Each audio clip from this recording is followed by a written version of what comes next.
J'imagine que parmi mes abonnés, il y a des femmes, des madames, des filles, enfin des êtres avec un utérus et un vagin. Salut, ça va? Et il y a un sujet que je connais très mal et qui pourtant me passionne énormément, c'est les règles. Oui, je suis un garçon très bizarre. Mais il faut me comprendre, un être vivant capable de perdre son sang pendant plusieurs jours et ceci tous les mois sans crever, je trouve ça fascinant. Moi je me coupe avec du papier, c'est un drame. Mais si regarde, je saigne. La moitié de la population mondiale est concernée, sera concernée ou a été concernée par les menstruations. Alors que l'autre moitié s'en fout mais complètement. Nous autres chromosomes XY avons une méconnaissance quasiment totale de ce que c'est que d'avoir une cascade rouge qui nous sort du sexe. On ne sait pas ce que c'est que d'avoir ces ours, ces fleurs, ces anglais qui débarquent, ces coquelicots, son cadeau de mère nature ou encore une coulée de lave le long de nos jambes. T'as vu ma nouvelle déco super adaptée au thème? Enfin si, on sait qu'il faut pas trop emmerder une fille quand ça arrive. La médium il est pas en mesure occupant, mais il est pas en mesure. Et que le chocolat aide vos émotions. La mocha, tu penses vraiment qu'il n'y a pas que le chocolat va calmer à moi là? En plus un chocolat premier prix, comment la calcule à moi ou là? Déjà petit garçon, les publicités pour serviettes hygiéniques nous faisaient croire que les filles étaient incontinentes et faisaient pipi bleu. Hashtag alien. C'est que les femmes viendraient vraiment de Vénus en fait. Les menstruations restent un sujet tabou, voire carrément honteux. Mais si on imagine un monde où ce serait plutôt les mecs qui auraient leurs règles, ça serait complètement différent. Avoir ces règles serait carrément un signe de fierté, voire de grande virilité. T'as vu Michel, 35 millilitres. Et ouais mon gars, c'est pas des règles de tapette ça. J'ai même réussi à faire un petit dessin avec, c'est un Jackson Pollock sanguinaire quoi. Nous sommes des êtres dégueulasses. Les serviettes, tampons et cups seraient partout et remboursés par la sécurité sociale. Il y aurait des pubs très viriles qui iraient avec, comme le tampon Mac 3, la cup Titanium ou encore les serviettes Turbo. On aurait peut-être même poussé la recherche un peu plus loin pour trouver autre chose que ces trois solutions-là, pour rendre les règles beaucoup plus confortables. Mais non, au lieu de ça, dans notre société, on préfère taxer les femmes. Ben oui, c'est connu que les tampons sont un produit cosmétique. Putain, ça fait cher pour un suppositoire éponge. Mais il est bien marrant l'homme qui s'offusque qu'on parle de règles parce qu'il trouve ça dégoûtant. Les religieux sont forts à ce sujet d'ailleurs. Quoi Jacqueline? Vous avez vos règles? Mais quelle horreur, vous êtes impure. Cachez-vous dans la cabane de l'arrière-cour et restez-y une semaine pour vous purifier, vous êtes possédé par le diable.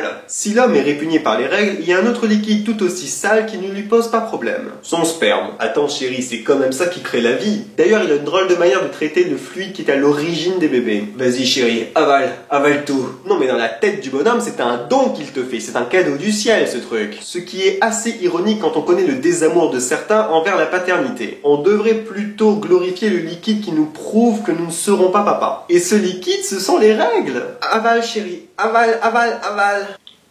À ce stade du sketch, normalement vous devriez être mal à l'aise. Au fait Jacqueline, maintenant que le diable n'est plus en vous, ça vous dirait de... Et puis je vous rassure, vos règles ne sont pas si dégoûtantes que ça. Non mais je te jure, je me sens sale, tu ne sens pas cette odeur? Je suis immonde. Parce que vous croyez vraiment que nous sommes propres. Certaines femmes penseraient que parler de leurs règles est honteux. Du coup, plein de petites filles découvrent le truc sans en avoir été prévenues. Elles marchent tranquillement dans la rue avec une glace, elles ont 12 ans, la vie devant elles et tout à coup, paf! Je saigne?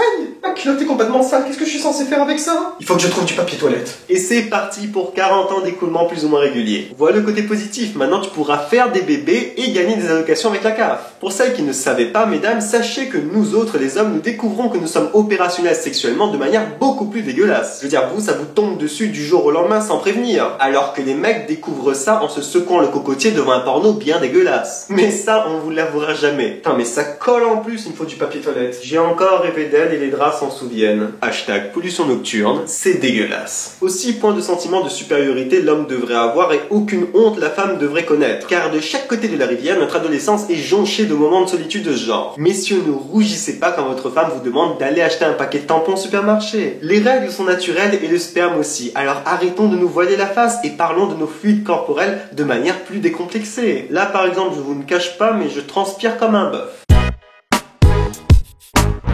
Tu vois, je pense que les vampires, en fait, c'était pas une légende, c'était juste des hommes qui avaient un fantasme sexuel assez particulier. Ils appréciaient de boire ça, en fait.